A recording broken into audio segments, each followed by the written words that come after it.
अशाच ताज्या व महत्त्वाच्या घडामोडी जाणून घेण्यासाठी आमच्या नाशिक प्लस न्यूज चॅनलला सबस्क्राईब करा व बेल आयकॉनला 5 डिव्हिजन दाभाडी येथे हरिभक्तपरायण आनंदराव मराठे महाराज धुळेकर यांचा कीर्तन सोहळा संपन्न।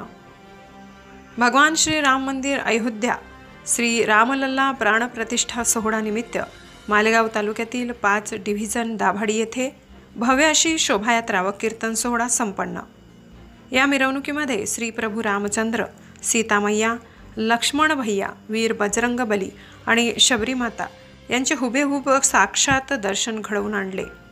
गावातील असंख्य नागरिक या मिरवणुकीला तसेच कीर्तनाला उपस्थित होते। ही भव्य मिरवणूक धूमधडाक्यात संपन्न झाली। आयोजक होते साईधाम प्रतिष्ठानचे प्रशांत झगडे, रोहित विस्पुते, जयेश झगडे, दिनेश जाधव, रितेश जगताप, छोटूराम भदाणे, खुशाल देवरे व सर्व साईधाम प्रतिष्ठान मित्र परिवार, इंदिरानगर 5 डिव्हिजन दाभाडी।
आज या ठिकाणी भगवान पांडुरंग परमात्मा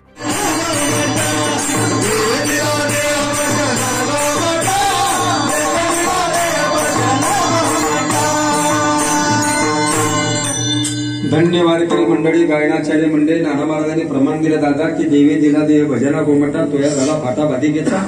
मला आनंद झाला शाही प्रतिष्ठान मित्रमंडळाच्या वतीने सांगतो की जे नाना महाराज भगवंताच्या कृपेने उशिरा का होईना, सिव्हिल ड्रेस मध्ये का होईना, पण कीर्तनाला पोहोचले।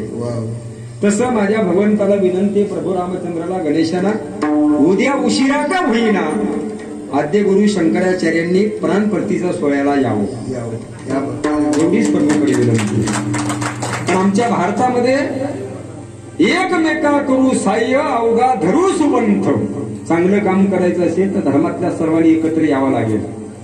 मनातला आपसमधला जो भगवंताच्या कृपेने एकमेकाविषयी काही मनात गैरसमज असतो तो दूर जर केला तर आपला धर्म चंद्रसूर्य ऐशेपर्यंत टिकणारा हा धर्म आहे। या धर्माच्या मागे भगवंताचा एक मोठा आशीर्वाद आहे।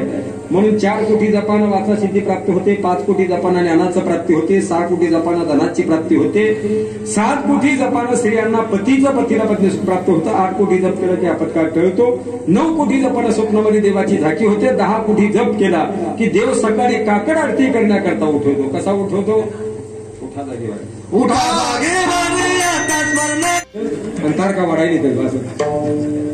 पांडुरंगाची शपथ घेऊन सांगतो, माझ्या तारखेकरता नाही बोलत, आपल्या धर्माचं रक्षण करण्याकरता हा तुम्ही जो सोहळा सुरू केलेला आहे, 2 कोटी जप केला की मन शुद्ध होतं, 3 कोटी जप केला की यश प्राप्त होतो। तुम्ही इतके भाग्यवान आहात तरुण मंडळी। जगदंबेचा अवतार असतील आमच्या आया बहिणी, भजनी मंडळ, आयुष्यात असा योग आपल्याला कधी येणार नाही। 500 वर्षे वाट बघावं लागली मंदिर बनवण्याकरता, प्राणप्रतिष्ठा सोहळा साजरा करण्याकरता। लाखावर बळी गेलेले महाराज, अक्षरशः आमचे साधू ऋषी मुनी कितीतरी लोकांनी गोळ्या घाललेल्या, त्यांच्या गोळ्या छातीमध्ये घेतलेल्या आहे. हजारो साधू मेले महाराज, कितीतरी मेले. म्हणून त्यांच्या रक्तानं न्याहालेली ही महाराष्ट्राची भूमी आहे. आणि त्यांच्या फलश्रुतीनं आपल्या डोळ्यासमोर आपल्या लहान लहान लेकरांना आपण सांगू शकतो, आमच्या डोळ्यासमोर भगवंताच्या कल्पने प्रभू रामचंद्राचा मंदिराचा जीर्णोद्धार झाला, नाम प्राणप्रतिष्ठा सोहळा आयोजित केला गेला. म्हणून 3 कोटी जप केलं की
या ठिकाणी भगवान पांडुरंग परमात्मा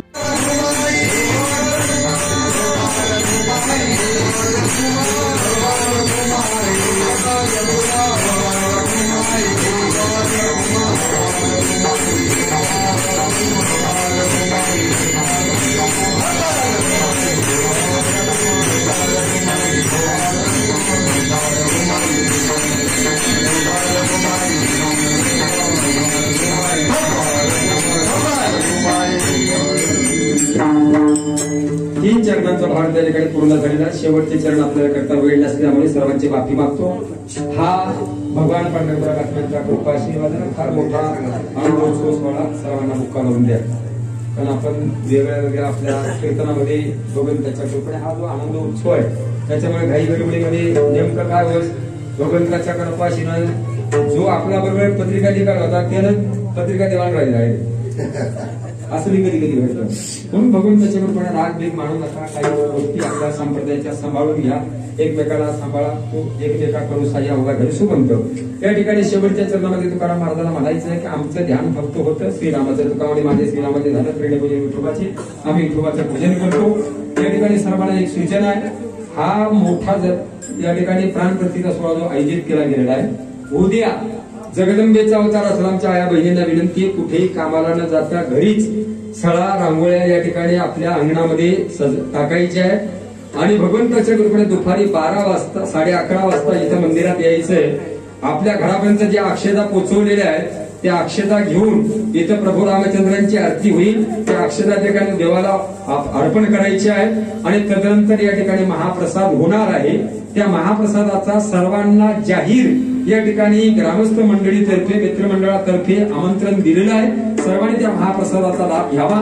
पुन्हा संध्याकाळी एक सूचना आहे, संध्याकाळी सुद्धा प्रत्येकानं दिवाळी सारखा सण साजरा करायचा.